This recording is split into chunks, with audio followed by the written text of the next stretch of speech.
శ్రీ గురుభ్యో నమః. సమస్త కార్యాలు నిర్విఘ్నంగా జరగటానికి ముందుగా గణపతిని పూజించాలి.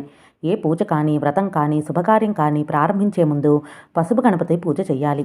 దానికి ఒక పురాణ కథ చెప్తారు. పూర్వం త్రిపురాసురులు అనే రాక్షసులు ఉండేవారు. వారు బ్రహ్మగారిచే అనేక వరాలను పొంది ఆకాశంలో 3 నగరాలను నిర్మించుకుని దేవతలను, లోకాలను బాధించసాగారు.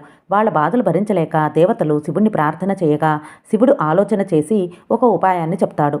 నందిని ఆ 3 నగరాలను తన కొమ్ములతో ఎత్తి పట్టుకోమని త్రిపురాసుర సంహారం చేస్తాడు పరమేశ్వరుడు. ఆ సమయంలోనే నంది కొమ్ము ఒకటి తెగి పడిపోయిందట. ఆ గణపతి అప్పుడు ఆ కొమ్ము ఎక్కడ పడిందో వెతికి తీసుకుని వచ్చి నందీశ్వరుడికి ఇవ్వగా నందీశ్వరుడు ఆనందాన్ని పొందుతాడు.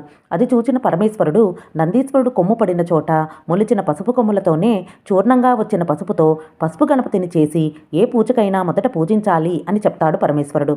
అప్పటి నుంచే పసుపు గణపతి పూజ మొదలైంది. అందుకే ఆయన ఆదిదేవుడు, ప్రథమ పూజ్యుడు అయ్యాడు. శ్రీమాత్రే నమః.